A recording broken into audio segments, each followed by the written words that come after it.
Not everything that shakes your spirit is visible to the eye. Life often feels like a simple series of conversations, decisions, and connections.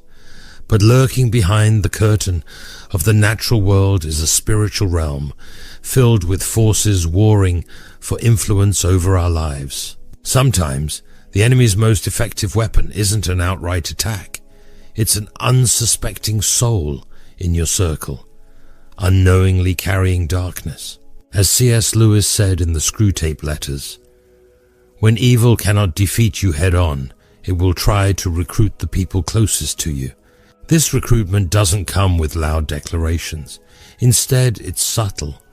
It shows up in the way some relationships leave you drained, how certain words pierce deeper than they should, or how chaos finds its way into spaces that once felt safe. The enemy doesn't only roar, he whispers through people, planting seeds of distraction, division, and despair. Today we'll learn to recognize the signs that demonic forces may be working through someone in your life. This is not about fear but wisdom. The more you understand these attacks, the better equipped you are to stand firm. Remember, where light shines, darkness flees. Sign 1. They will hate and attack you because they can't control you. Spiritual warfare often operates in the unseen, targeting areas of our lives where we're least prepared. One of the clearest signs that someone in your life may be under demonic influence is when they hate and attack you simply because they cannot control you. Control is the language of darkness. Wherever manipulation thrives, spiritual freedom is under assault. As C.S. Lewis said, "Those who crave control are often the ones who fear freedom the most." The enemy works through people to dominate, restrict, and stifle others, not because you've wronged them, but because your God-given freedom reminds them of their own spiritual bondage. Demonic spirits despise those walking in liberty, and when they can't dictate your choices, their frustration turns into anger and attacks. The Bible gives us a clear example of this in the wilderness temptation of Jesus. Matthew 4, verses 1 to 11. Satan's entire strategy was to gain control over Jesus. He tempted him to act outside of God's will, offering him shortcuts to power and glory. But Jesus resisted every time, refusing to surrender control to the enemy. When Satan realized he couldn't dominate Christ, he left, but not without first trying to destroy him. This same dynamic often plays out in our relationships. When someone under demonic influence realizes they can't manipulate you, whether it's through guilt, fear, or subtle coercion, they escalate. Attacks can take many forms: verbal insults, emotional manipulation, or even spreading lies to isolate you from others. Their goal isn't just to hurt you, it's to destabilize you and distract you from God's purpose for your life. Even in spiritual circles, this battle for control is evident. Consider Peter, who loved Jesus yet became a momentary vessel for the enemy when he tried to discourage Jesus from going to the cross. In Matthew 16:23, Jesus rebuked Peter, saying, "Get behind me, Satan." Peter's attempt to control Jesus' actions came from ignorance, but it revealed how even well-meaning people can be used by the enemy to hinder God's plans. So how do we respond when faced with this sign? First, remember that the battle is spiritual, not personal. Ephesians 6:12. The real enemy isn't the person, it's the spirit working through them. Second, resist the urge to retaliate in the flesh. James 4:7 reminds us to resist the devil and he will flee from you. Sign 2, they will be angry at you because you are happy or at peace. One of the clearest ways to recognize demonic influence in someone's life is their reaction to your joy and peace. When you are at peace, they are restless. When you are joyful, they are irritated. The enemy hates to see you thriving in the spirit because joy and peace are direct evidence of God's presence in your life. Demonic spirits, on the other hand, are restless, miserable, and chaotic, and they can't stand to be near what they lack. As C.S. Lewis mentioned in the Screwtape Letters, to those who carry chaos in their soul, the sight of peace is unbearable. People being used by darkness don't understand why your peace bothers them, but it does. It's not just about your happiness. It's about the light of God shining in your life.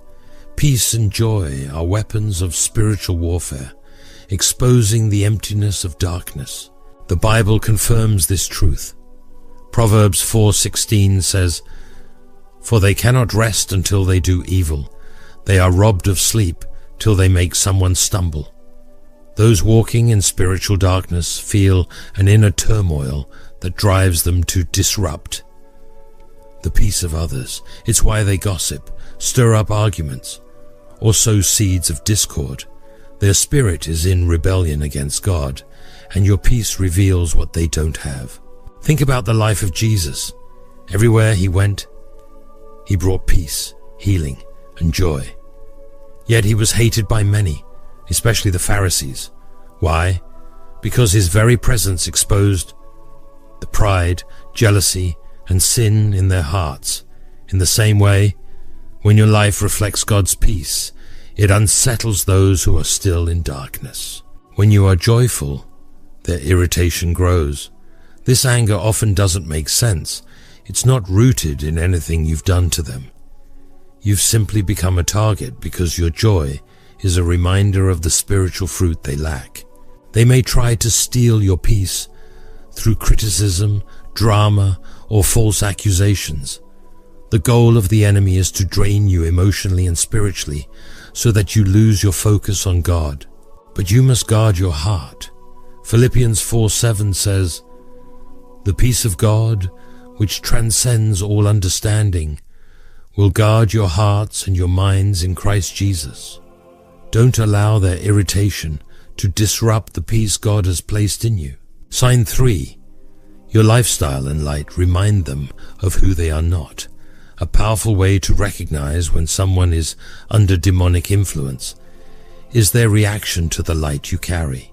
Your walk with Christ, the peace, obedience, and spiritual discipline in your life becomes a mirror they don't want to look into. People influenced by darkness are often convicted by the light in your lifestyle, and instead of changing, they choose to resent you. As C.S. Lewis wrote in The Problem of Pain, "Nothing stirs discomfort like a life that reveals what others have chosen to avoid." Your faithfulness to God reminds them of their lack of faith. Your joy reminds them of the emptiness in their own soul, and your obedience highlights the rebellion they've refused to confront. This is why demons hate the light. John 3 verses 19 to 20 speaks directly to this. "This is the verdict. Light has come into the world, but people loved darkness instead of light because their deeds were evil.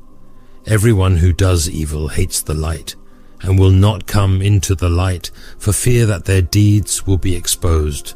This is what's happening when your godly lifestyle creates tension with someone in your life. It's not your words. They may even acknowledge you haven't said or done anything to provoke them, but your very presence stirs something inside them. When you choose obedience, it reminds them of their disobedience. When you choose righteousness, it reminds them of their sin. Look at the example of Cain and Abel. Abel's offering was accepted by God because it came from a pure heart. But Cain, instead of addressing his own rebellion, became angry and jealous. He hated Abel not because of anything Abel did to him, but because Abel's righteousness revealed Cain's unrighteousness. That's what the light does. It convicts. This conviction often leads to resentment, and resentment manifests as slander, false accusations, or outright hostility. Those being used by darkness will accuse you of being self-righteous, judgmental, or even fake. Why? because your light disturbs their comfort in sin. They may try to undermine your faith, tempting you to compromise so that you appear less different. But don't dim your light to make others comfortable. As Matthew 5:16 reminds us, let your light shine before others, that they may see your good deeds and glorify your Father in heaven. Remember, your light is not the problem, it's their darkness. Sign 4. When you ignore a demon, they will get mad because they can't feed off your energy. One of the most telling signs of demonic influence is the anger and frustration someone exhibits when they realize they can no longer affect you.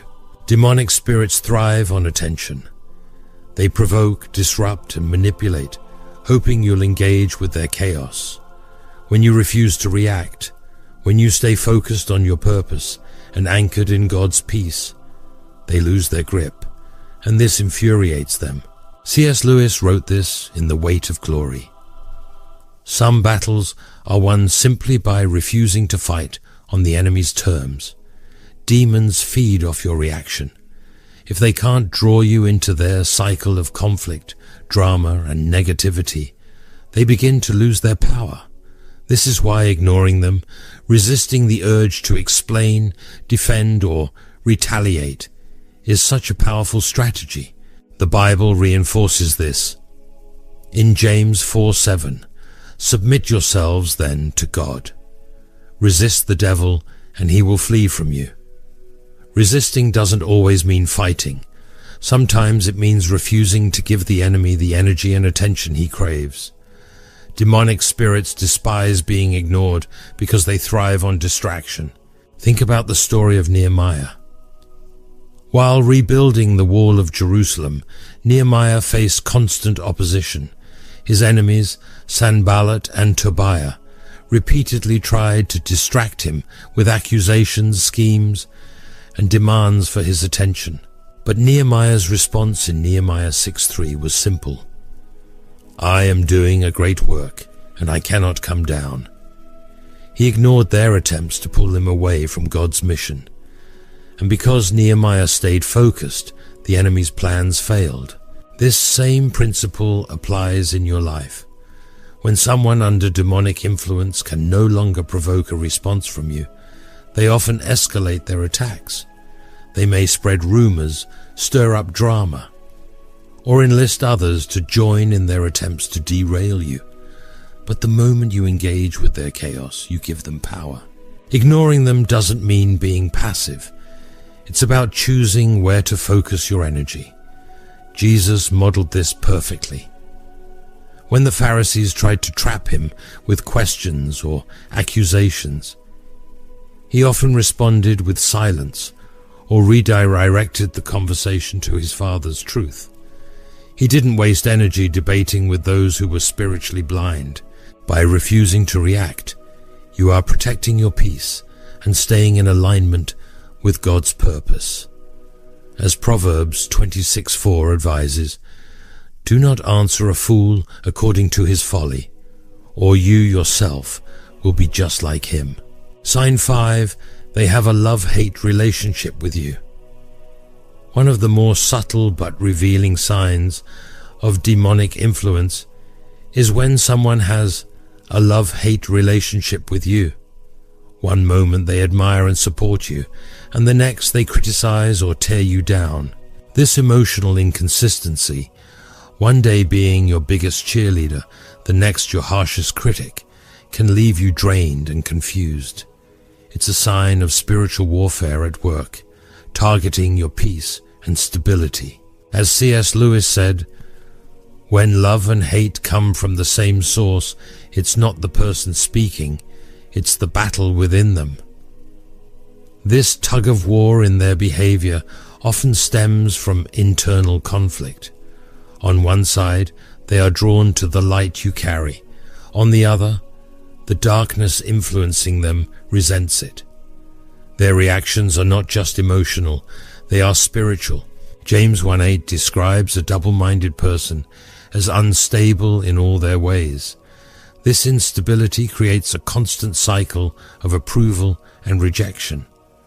One day, they're speaking blessings over your life, and the next they're sowing seeds of doubt or discord. It's not merely human inconsistency, it's a spiritual attack meant to confuse and discourage you. Think about King Saul's relationship with David. Saul admired David's bravery and skill when he defeated Goliath. But as David's light began to shine brighter, Saul's love turned to envy and hatred. In 1 Samuel 18 verses 10 to 11, Saul, under the influence of an evil spirit, threw a spear at David. This wasn't about David's actions. It was about the darkness in Saul reacting to the anointing on David's life. This love-hate dynamic can manifest in various ways in your relationships. It could be a friend who praises your spiritual growth one day, but criticizes you for being too holy the next. It could be a family member who alternates between encouraging your dreams and discouraging your efforts. The inconsistency is not accidental. It's a spiritual strategy to wear you down. The enemy uses this tactic to create confusion and drain your emotional energy.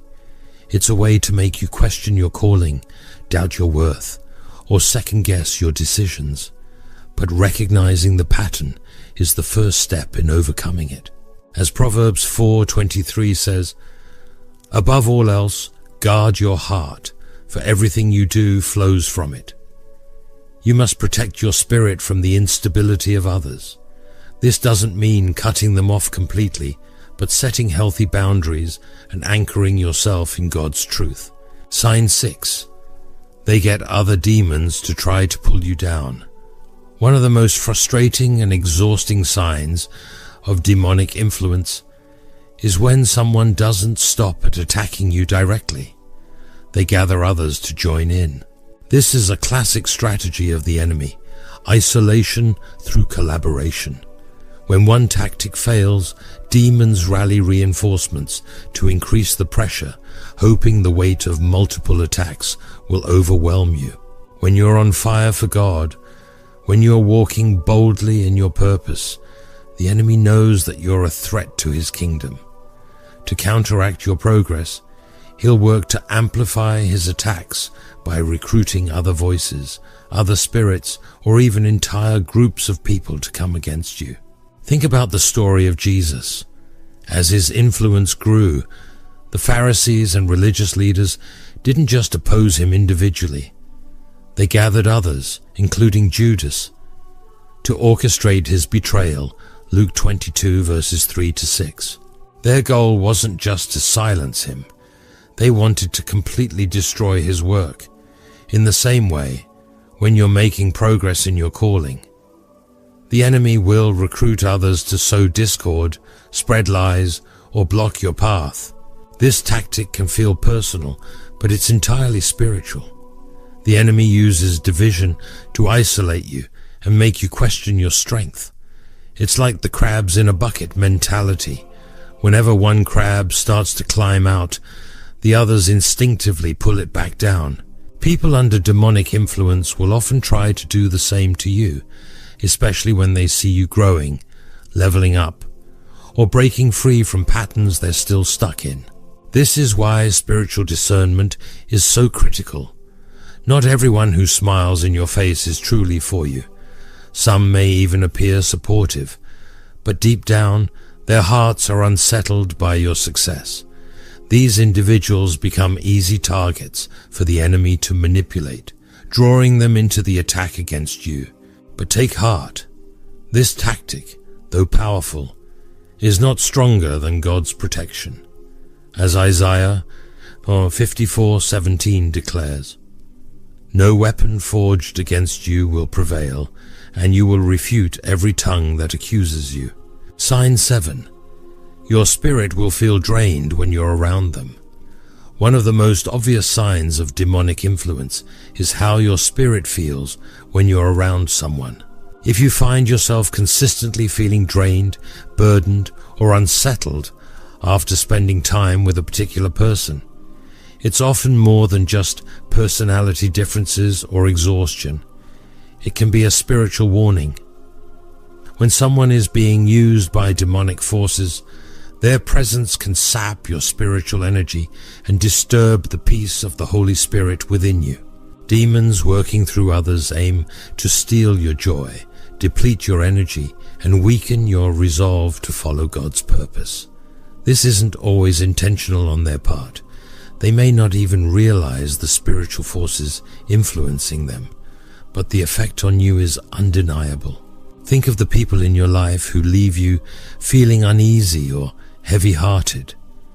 You may not be able to put your finger on why, but deep in your spirit something feels wrong. That's the Holy Spirit alerting you to protect yourself. Proverbs 4:23 reminds us, "Above all else, guard your heart, for everything you do flows from it." If someone consistently drains you emotionally, mentally, and spiritually, it's likely a sign that demonic forces are at work. In Mark 5 verses 1 to 13, we see the story of Jesus encountering a man possessed by a legion of demons. The man's presence caused chaos and fear for everyone around him. No one could be near him without feeling the weight of the spiritual oppression he carried. Similarly, those under demonic influence today may unknowingly carry a spiritual heaviness that impacts everyone they encounter.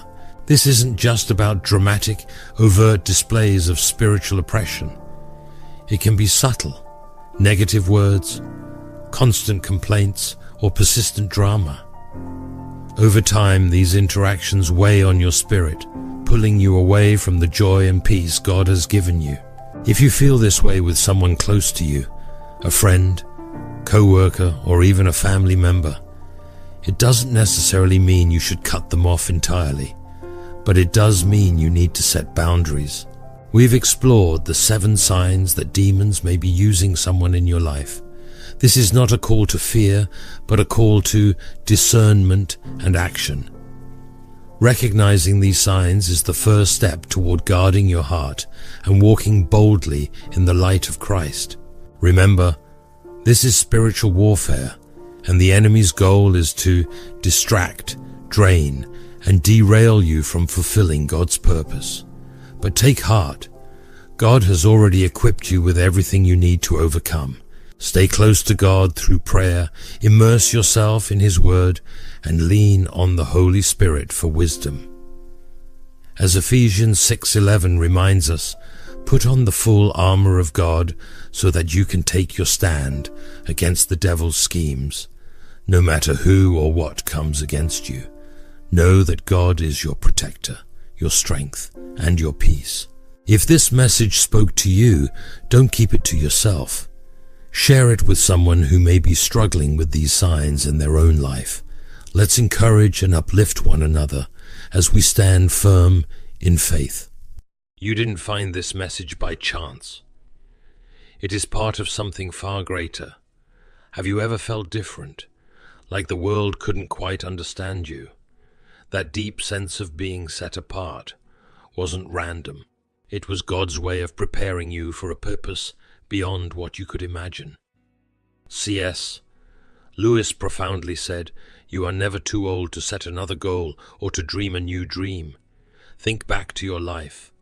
As a child, did you feel older than your years, carrying a wisdom that set you apart? Yet now, as you have grown, do you sense a renewed energy and purpose that feels almost supernatural? Those struggles, doubts, and fears you faced weren't there to break you. They were designed to refine you, to mold you into the person God intended you to be. Today, we are diving into the unique journey of the chosen ones, those like you who carry wisdom in youth, but find strength and renewal as they grow. We will uncover how the chaos of your past was part of a divine plan. These experiences have transformed you into someone who reflects God's presence and purpose. This is more than insight. It is the confirmation you have been waiting for, the missing piece to your story. Stay with me, because what you are about to hear could change the way you see your life forever. There's something about you, something that has always set you apart from the very beginning. You carried the weight of the world in your eyes, even when you were young. There was a maturity, an inner wisdom that shone through your being, but it wasn't always understood. People looked at you, wondering why someone so young appeared to have lived through lifetimes of struggle. You weren't like your peers. You didn't laugh as easily. You didn't fit into the mold the world had shaped for you. And it left you feeling out of place, like you were searching for something you couldn't name. As C.S. Lewis eloquently expressed, we find ourselves with a desire that nothing in this world can satisfy. The most probable explanation is that we were made for another world. Many of you, the chosen ones, struggled with anxiety, fear, and even addiction. You tried to fill the void with things that couldn't satisfy the deep longing in your soul. The world around you was loud, chaotic, and you were always trying to find your footing, your style, your identity. It shifted like the wind. One day you wanted to be bold and seen. The next, you wanted to disappear. You carried the burden of feeling too much, too deeply. Friends your age couldn't grasp the depths of what you were going through. And your family, often they were just as lost in understanding you. Felt lonely, didn't it? You wore the weight of those years on your face, your body. The confusion, the battles with yourself, the constant misunderstandings etched themselves into your skin. You may have looked older than your age, as if the soul inside you was showing itself on the outside before its time. You saw this, didn't you? In the mirror, you felt like you were living a life far beyond your years, tired before you even had the chance to truly live. There was a time when many of you looked in the mirror and didn't recognize the reflection staring back. You felt disconnected from your own appearance, as if you weren't enough. Like the person you saw didn't match the beauty you hoped for, or the strength you longed to embody. You didn't eat the right foods, maybe because you didn't care enough to nourish yourself, or perhaps you didn't know how. Your body didn't feel like home. It was a source of discomfort, a reminder of how far you felt from where you wanted to be. You knew deep down you weren't meant to be like everyone else. Yet the desire to fit into a box, to be accepted, lingered in your heart. You wanted to be seen, to belong, even if that meant trying to mold yourself into something that wasn't truly you. Clothes never felt right, no matter what you wore, because you were never at peace with yourself. They clung too tight in some places, hung too loose in others, mirroring how you felt inside. Uncomfortable, misplaced, and misunderstood. But all along, something deeper was stirring, a call to rise above, to step into who you were always meant to be. But God has always had his hand on you. Even in those dark, chaotic years when you felt lost, he was guiding you, molding you through the fire of obstacles, shaping you for a purpose far greater than you could see. You were chosen, beloved, though it didn't always feel that way. He let you walk through the storms because he knew what was waiting on the other side. And over time, something began to shift. Slowly, you started to find yourself. You learned to quiet the noise, to listen to the whispers of God within your soul. You realized that this body, this vessel, was not to be neglected or abused. You began to care for it, not out of vanity, but out of respect for what God had given you. You started nourishing it, not just with food and exercise, but with peace, with stillness, with love. The battles you once fought within your mind and heart began to fade. The confusion that once clouded your identity started to clear, and in its place calmness, clarity, and in its place calmness, clarity, and a sense of self-immersion. As C.S. Lewis beautifully expressed, you don't have a soul. You are a soul. You are a body. The anxiety that had once gripped you, The fear that had once gripped you, the fear that had held you back, it all started to lose its power. You stopped looking for external things to fill the void, and instead you let God fill you with His grace, His strength, His purpose. And something remarkable happened. You began to look younger. The face that once showed the stress of trying to be everything the world wanted now glows with the peace of knowing who you are in God's eyes. The body that once carried the weight of confusion and turmoil now moves with grace and confidence. Your style isn't all over the place anymore. It's simple, it's authentic, it reflects the peace within you. You are not hiding behind trends or expectations. You are wearing the beauty of knowing yourself, and more importantly, knowing God. People see you now, and they notice something different. You are calm, unshaken by the world's chaos. There's a glow about you, a softness that only comes from someone who has walked through the fire and emerged purified.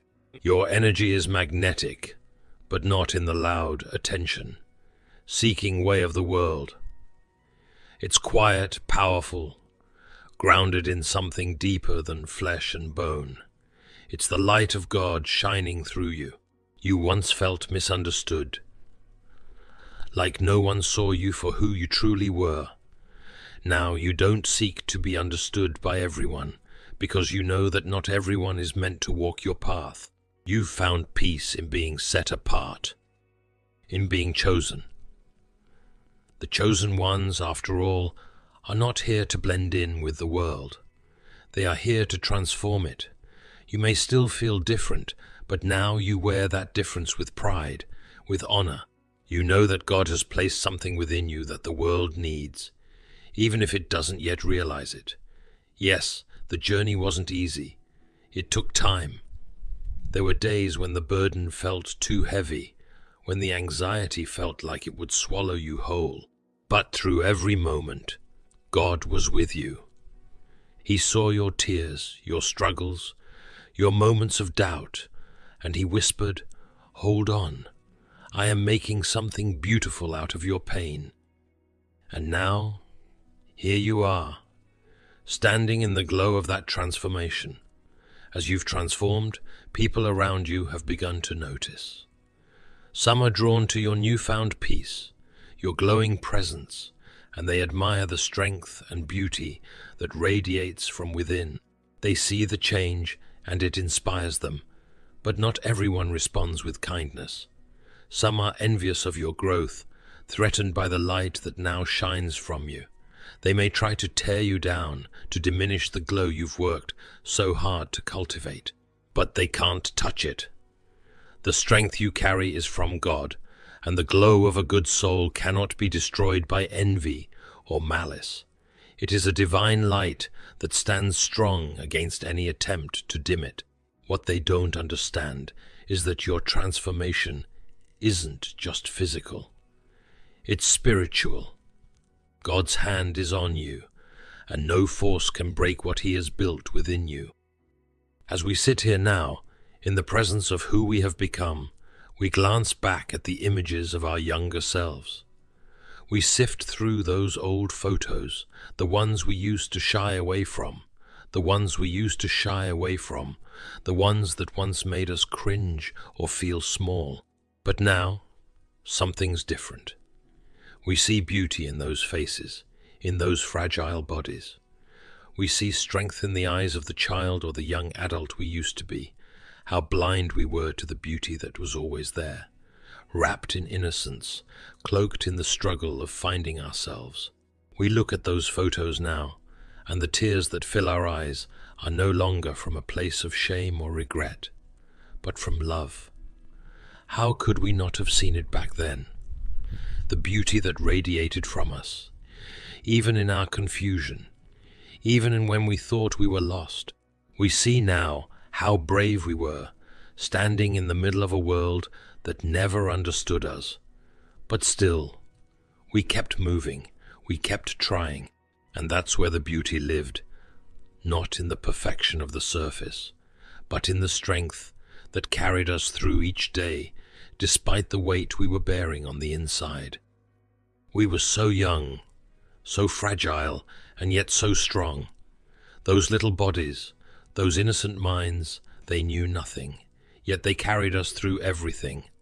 The fears we battled, the anxiety that wrapped itself around us, like a suffocating blanket, and still we got up each day. We wore masks, not to deceive others, but to protect ourselves from the judgment we feared. We thought the world saw right through us, but what we didn't know was that, even then, God saw us for who we truly were. He saw the beauty we couldn't see in ourselves, and He stayed with us, guiding us. As we move forward, there is peace in our hearts, a peace that whispers, "You are enough." We were always enough. We were always enough in His eyes, even in our weakest, most broken moments. And now, as we take each step, we carry love with us.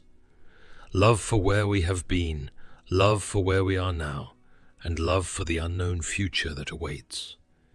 Each step is part of His divine plan, a plan greater than our understanding, intricately woven into the fabric of our existence. We walk not with hesitation, but purpose, knowing that every triumph and every failure was ordained to bring us closer to Him. We are proud, not with arrogance, but with humble gratitude, proud of the strength it took to survive the darkest nights, proud of the courage to stand tall, despite the weight of doubt, and proud of the journey still ahead, no matter how uncertain it may seem. For those still fighting their inner battles, who look in the mirror and fail to recognize the beauty staring back, know this: you are not alone. The strength you need is already within you, planted there by the One who knows every part of you. The beauty you cannot see is already shining, waiting for you to embrace it. Take heart, for you are more resilient than you can imagine, more beautiful than the world has led you to believe, and more loved than you will ever comprehend. God is with you. He has always been with you. He has always been with you, even when you felt lost, even when the silence seemed overwhelming. His hands have never left your side. One day you will look back on this moment, just as we are doing now. You will see the strength that carried you through, the courage that kept you standing, and the beauty that was there all along. You will see how every scar was a testimony of survival, how every tear was counted, and how every struggle prepared you for the glory He has in store. On that day, you will stand proud, not because the journey was easy, but because it was worth it. Proud of who you were in your weakest moments. Proud of who you are now, standing stronger and wiser. Proud of the person you are becoming, a reflection of God's grace and love. And that pride, that unshakable assurance of your worth in His eyes, is something no one can ever take away from you. You are His forever and always, and that is the greatest truth of all. So walk forward with your head high, knowing that you are exactly who He created you to be, and that is more than enough.